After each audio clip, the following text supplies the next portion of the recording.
In this video, I want to explore the utility of integrating large language models into the JMP environment. What we're going to look at is this JMP assistant, which is based on what I'm calling the Nike framework, Nike, navigation, interpretation, knowledge, and execution. So let's start off with navigation. So what do I mean? I really just mean, just give me basic navigation information for how to work with JMP. So how can I perform a one-way ANOVA? And optionally, I could say for Oxy versus Sex. So I literally just want to know which menu options to go to, because if I go to the Analyze menu, you don't see an option for testing for normality or one-way analysis of variance or whatever. So this is just going to help me know where to go. And you can do that using just ChatGPT or Copilot or the Learn bot that JMP have produced, but they would tend to give you quite a lot of reading. And the motivation of this is just to give you a 1 or 2 line instruction. So let's say, let's imagine I'm actually going to do it. We already have the analysis open. So this is the one way. So let's perform the analysis. So I've got the analysis open. And now I'm using the large language model to give me interpretation. So I could say something like interpret these results. So now I get a summary of some of the key statistics in here. And let's just see what it says. The p-value is less than the common threshold of 0.05, indicating a statistically significant difference in the means between the sexes. And so that's the final conclusion. And of course, we could have phrased this in different ways. I could have said, is the result statistically significant? And we get the answer. Yes, the result is statistically significant. That's interpretation. Let's think about knowledge. Well, knowledge might work at a couple of levels. It could be knowledge about statistics. Give me a definition of an R-squared statistic or the analysis of variance table, or maybe knowledge about what we're seeing in JMP. So what are the green diamonds? And we get an explanation of the green diamonds. Let's take another look at general knowledge. What assumptions are being made? And I also try and keep things quicker by reducing what I type, although it does risk the large language model not knowing what I'm talking about. But hopefully it knows what I'm talking about, and it gives me the assumptions for one-way ANOVA. So we've seen navigation, that's the N. Interpretation, that's the I. We've seen here knowledge, that's the K. Finally, we've got execution. So let's take a look at this third test here, homogeneity of variance. So let's test for homogeneity. I'm not going to try and do that. Test for equal variances. There we go. And hopefully it will run a test. It's done the test. And this is an interesting example. So a lot of what I'm showing you, I think, is interesting, impressive, but at what point does it become sort of compelling and actually beneficial and useful? And I think this is a good example of where it can be useful, because at this point we're presented with 5 tests. What are the 5 tests, and which one should I use? All right. Perfectly sensible question to ask at this point of the workflow. It's not giving me as much information. Maybe I should have said I should explain not what they are. I know what they are. I'll explain them. Explain the 5 tests. But we do also have this drop box here where it says default output. Does allow me to say, give me a more verbose output, or restrict it to a single sentence.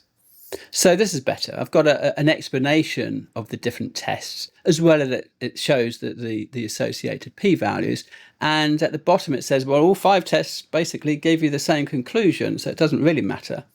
But for general use, the Levine's test is often recommended. So that's fair enough. It's kind of given me, okay, if I had to choose one, choose Levine. So that's the execution. So let's take maybe some other examples here of working with all of this in combination. Let's model, well, I could say, how do I model Oxy versus all other columns? This is really what we would do with this data set. And so we go to the Analyze menu, choose Fit Model, and then do these column assignments. One of the reasons it's called a Nike framework is because we can just do it. And so now I have my analysis here. Let's take a look at which model terms are significant.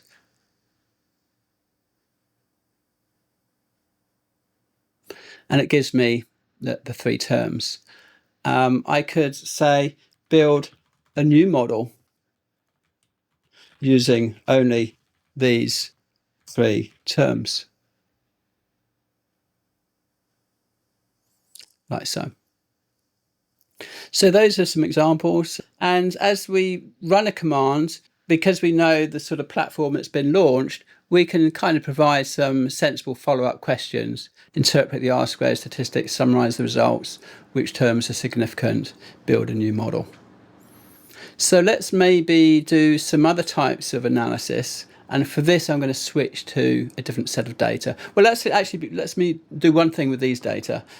Correlate the heart rate columns. So this shows me the correlation between the heart rate columns. And notice the fact that it has to kind of take heart rate columns and work out, this is the real advantage. The disadvantage of large language models is we have to do typing. The advantage is we can use natural language, so we don't have to memorize commands. We can just type the way we are thinking, and it's also very tolerant to typos and so forth. Okay, let's switch to another data scenario.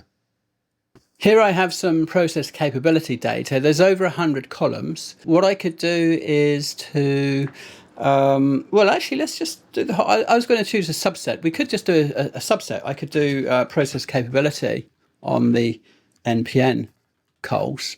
So it's kind of nice. You don't have to kind of pick the columns individually, and it will just pick out those. And you can see we've got 11 of those. But let's try and do something more challenging, where we'll see, hopefully, the real value that can come from a large language model. So I'm going to do process capability on all the cols.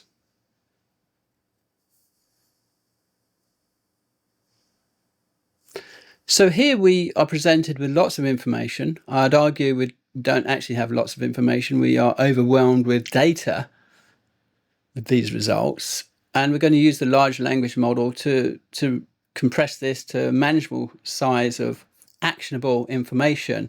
We can do things like report the worst performing variables or the best. That's all sensible. Or just summarize the results. I sort of want to summarize the results, but I want to guide it a little bit. I'm going to say summarize these results into three groups: capable, not capable, process shift, other. In case there's another. So we're going to have four groups. I'm going to let it decide what the other one might be, if any, if required. Logically, if something is capable, we have to have some sort of target on these. Let's say use target value of, we're just going to say of 1 and 1.5 for CPK and CP respectively. So we're being a bit conservative with the CPK threshold there. What else? Provide a brief description of each group, and this is the important piece, and give a representative variable, process variable for each. Also provide a variable count for each group. That's quite useful. How many, but don't list all the variables. I was coming to the idea now, actually, it might be quite nice if there's a way of it to memorize. If this is a useful prompt, you're probably going to want to use this over and over, so it'd be nice to have a memory. It kind of doesn't fit into a single line like this, but I'm going to copy that just in case anything goes wrong. I've not tried this prompt or anything as complex as this, but I think this is a sensible thing to do for this volume of data. So let's see what we get. It's going to take some time to think about that. Large language models are not very good at arithmetic.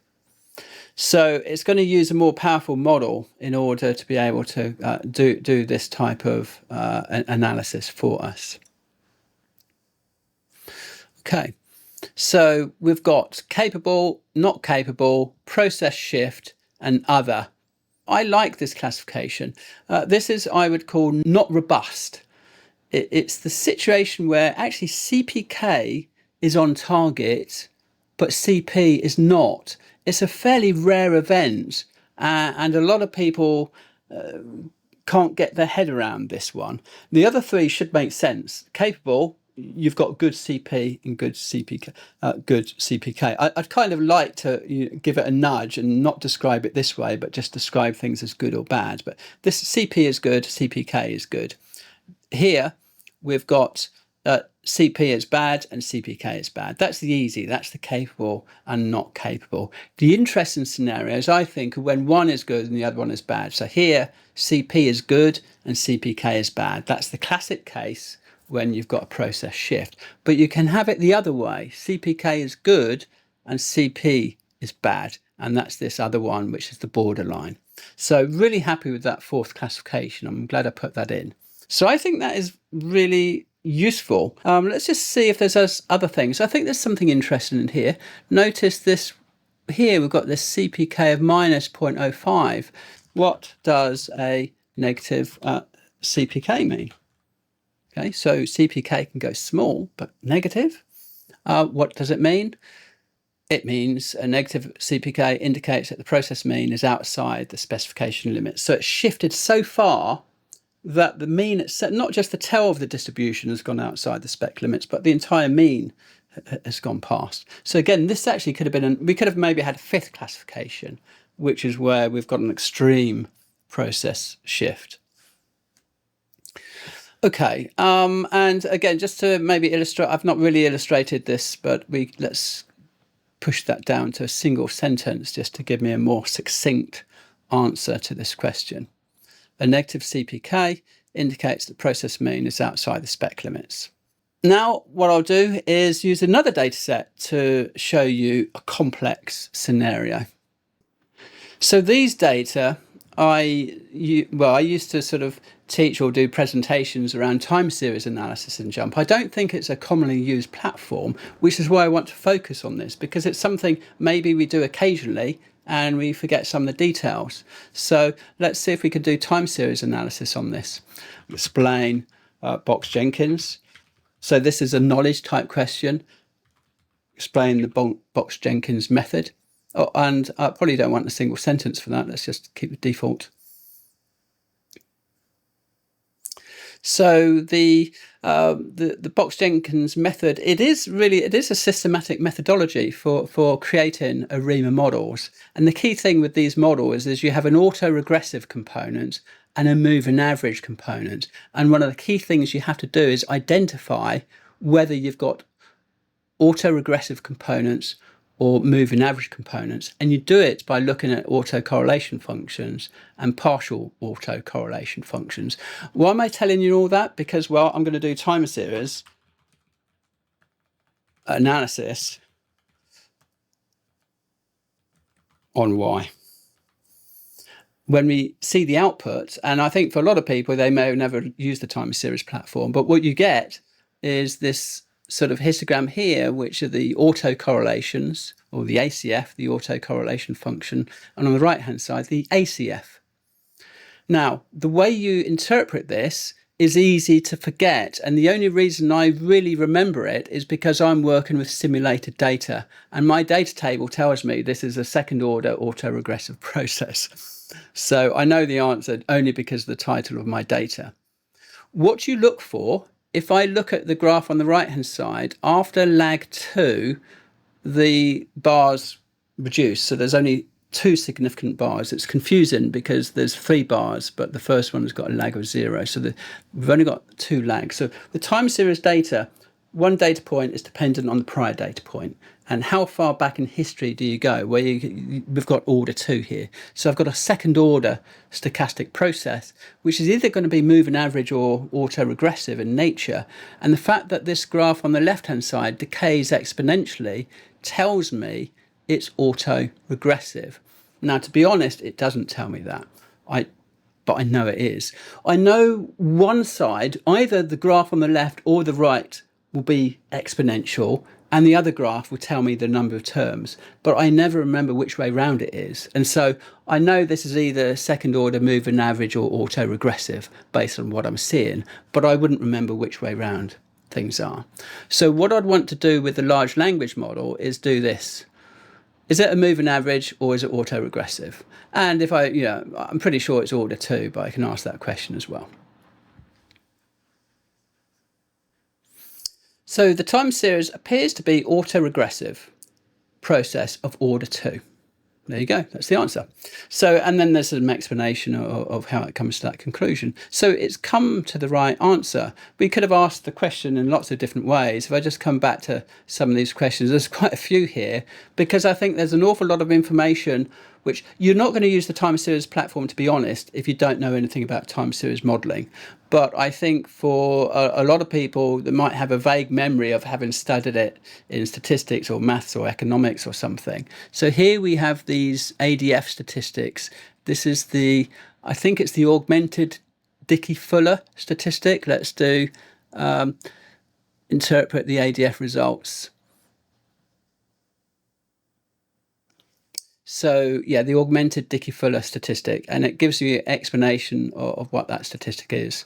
Let's just do a couple of other of these options, but basically we're going to get to the same point. Well, let's just explain the Bock-Jenkins methodology in relation to these results, and let's try and give me nice formatted output to this. So it's going to be the same answer really as what we saw with the moving average and autoregressive, but probably with more detail. So this identification phase, it's explaining the interpretation of the ADF statistics. And this is one place where normally I would say, large language models are too verbose, there's too much information. This is one place where I would want to see this level of detail. And you'll notice at the very bottom, it says, based on this, it leads to proposing an ARIMA model 200. So it's come up with a full specification of the ARIMA model. So that is really very, very impressive.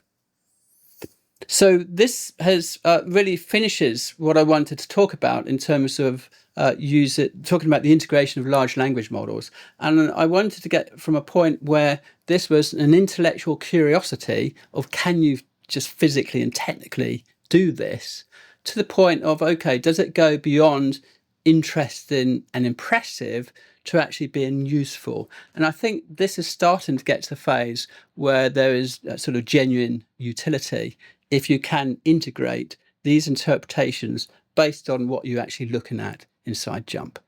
What do you think? Maybe give me some ideas in the comments, maybe ideas as to the type of questions you would ask using the large language model, or just your comments on whether you think this is or isn't useful. Thanks for your time. Bye for now.